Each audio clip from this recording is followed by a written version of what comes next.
Around 235 kilometers from Pune are the famous Ajanta and Ellora caves located in Aurangabad. After traveling to Aurangabad, you need to again travel another 100 kilometers to reach Ajanta caves. At the base of Ajanta caves, you need to take a shuttle bus.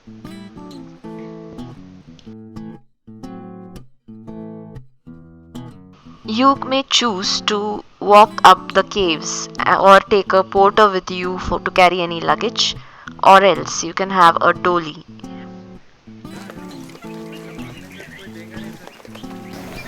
Uh, Backside of me are the Ajanta caves. At the entrance of each cave, you need to remove your footwear.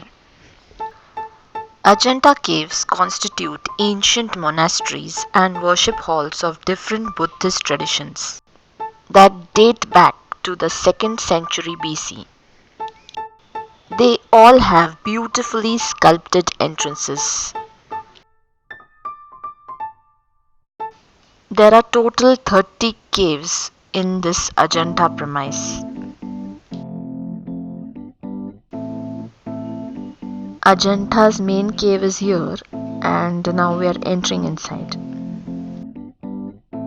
Cave 16, 17, 1 and 2 form the largest corpus of surviving ancient Indian wall paintings. These can be even seen on the roof. Buddhism is divided into two main religious groups, Mahayana and Hinayana. These caves have the reflections of both. Caves dedicated to the Hinayana religious groups have the stupa but no idol in it. On the other hand, those caves that are dedicated to the Mahayana religious groups have idols of Lord Buddha in various postures.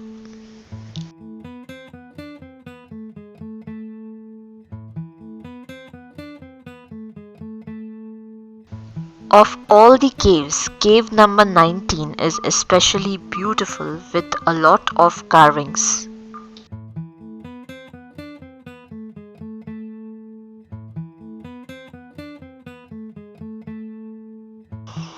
For those interested, there is a small local market at the base of the Ajanta caves. We too had just a round to see what all things are kept as handicrafts, crystals, and other things. After a quick break and having the vada pav, we retired to Hotel Atithi where we were staying. Our next day started with a visit to the Daulatabad Fort.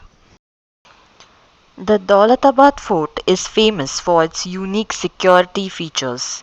This fort was originally called as Devgiri and dates back to the 14th century.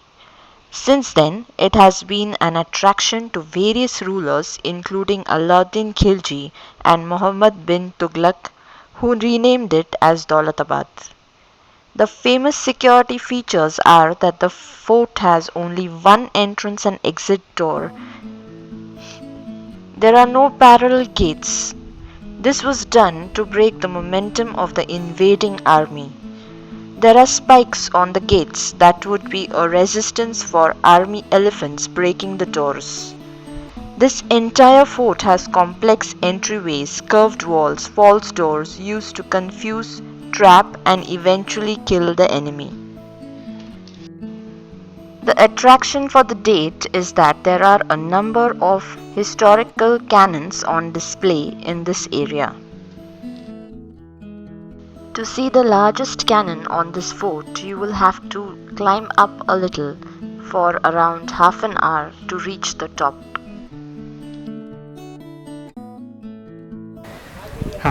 We have reached the top of the Daulatabad fort, and behind, on top, there is the one of the biggest cannon existing on this fort. After climbing this narrow, dangerous patch of stairs, we could see the large cannon displayed on top.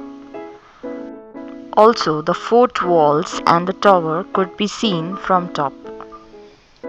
On our way to the next destination, Ellora, we stopped at the famous Krishneshwar temple of Lord Shiv, which is one of the 12 Jyotirlings. At the Ellora caves, and we are going to cave number 16 first, and ahead there are around 34 caves.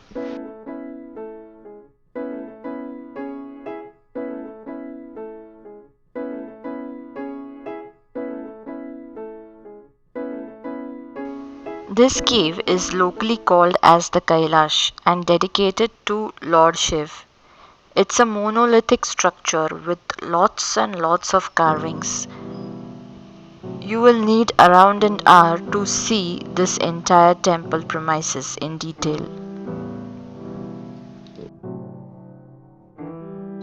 The statues and carvings are really huge in this temple. The carvings are of varied style, varied types, some huge and some very small.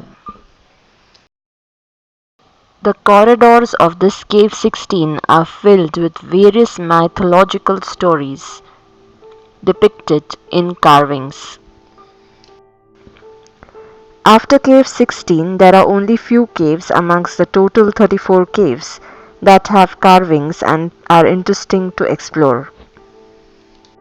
All caves are in a single premise stretched out in an area of around 1.5 kilometers where you will have to walk around. One of the cave that interested us was cave number 10. The balconies were carved and decorated. Inside was Lord Buddha's statue, and the roof was also having a lot of carving.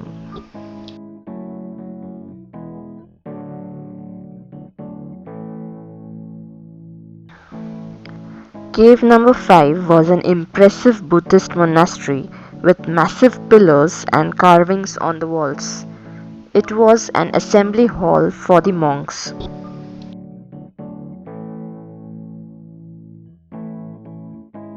Cave 21 was again dedicated to Lord Shiv.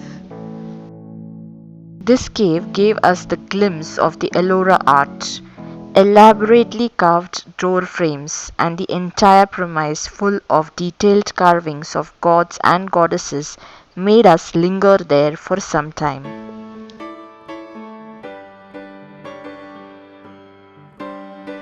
Huge carvings occupy all the walls of this cave.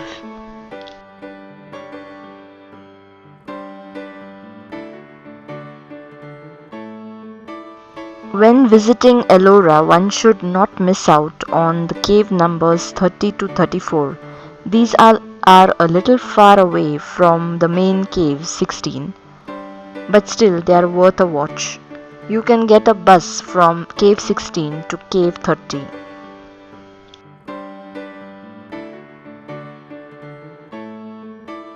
Some glimpses of cave number 16 can be seen here also.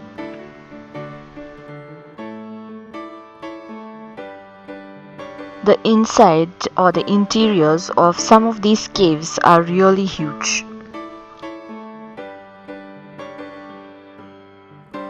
The next destination for the day was Aurangzeb's tomb. It was a small premise, not very showy.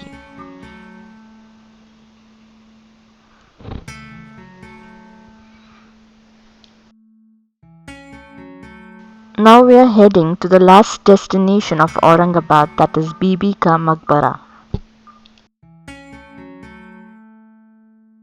Bibi Ka Maqbara is the tomb of Aurangzeb's wife Dilras Banu Begum.